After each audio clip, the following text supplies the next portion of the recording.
Greetings, Explorer families. This is Dr. Ike, the Executive Director of our Westlake Charter School. Families, I wanted to give you a peek behind the curtain today of what it looks like as we go through all the effort that we're making regarding contact tracing whenever a student or a staff member is potentially exposed to or has tested positive for COVID-19. You know, we want to first begin with a celebration. Our families are doing a great job. Every school in the region has a COVID dashboard kind of showing the number of positive cases that have been on campus each month. And as we look at cases across the region, it's clear that Westlake charter families are doing your part. When your students are showing symptoms, you've been keeping them home until they've been symptom-free for 24 hours, and you've been notifying the school if anyone in your family has been exposed to COVID-19 or if anyone in your family has tested positive for COVID-19. So your efforts are really helping to protect our community against the transmission of COVID-19. So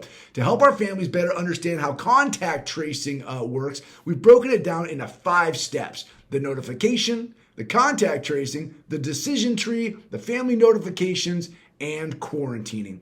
Let's jump in and start with step 1. Okay, step 1, the notification. You know, if a family knows that a student has been exposed to a person who is tested positive, or a family has a student who is tested positive, the family must contact the school as soon as possible. You know, once it's determined that a student or a staff member is considered positive for COVID-19, the next step is to launch the contact tracing team. This team takes great efforts to verify if any other students or staff members were in close contact with this person. Which brings us to step 2, the contact tracing. The definition of close contact is to be within 6 feet of a person who is tested positive for more than 15 minutes cumulatively over 24 hours. So that could be 10 minutes during the morning, and another 10 minutes in the afternoon would be more than 15 minutes of close contact.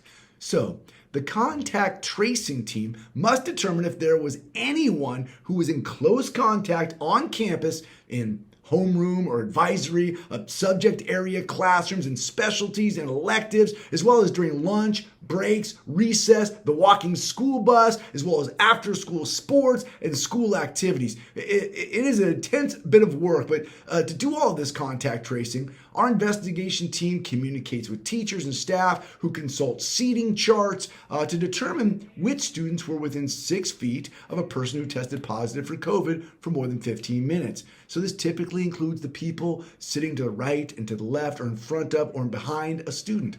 Now that's 4 potential contacts, but that's just in one classroom. Multiply that across each place where a student travels to, including the cafeteria, and this could generate many families being contacted regarding close contact exposure.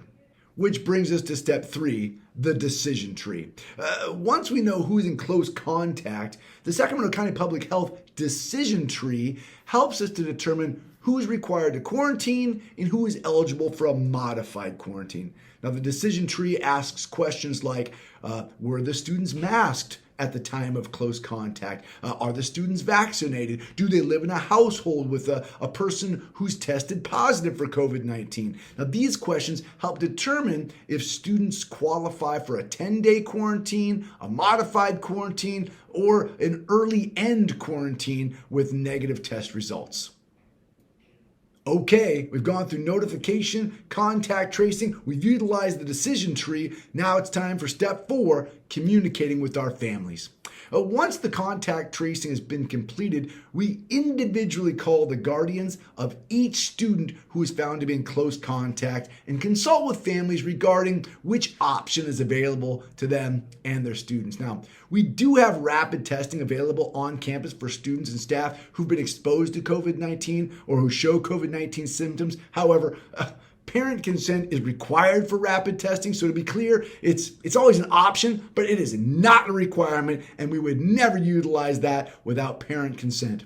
Now, if a student is mandated to quarantine for 10 days, a family member would be asked to come and pick up the student from school as soon as possible.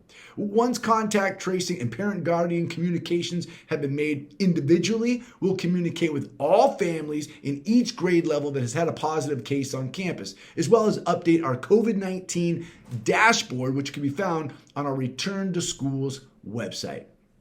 And finally, step 5, the quarantine. As you know, distance learning is no longer available in California due to recent changes in legislation. So Westlake Charter School will work hard to provide your student with an independent studies opportunity if your student has to quarantine either due to testing positive or due to a potential exposure. Now, this process will be explained in more detail should the need arise for your family.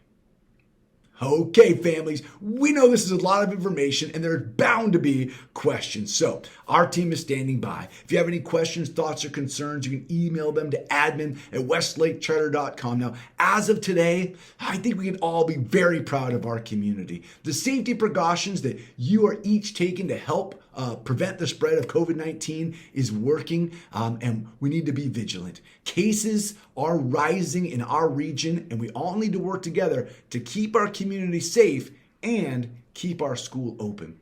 Thank you, families, for all that you're doing. And as always, let's explore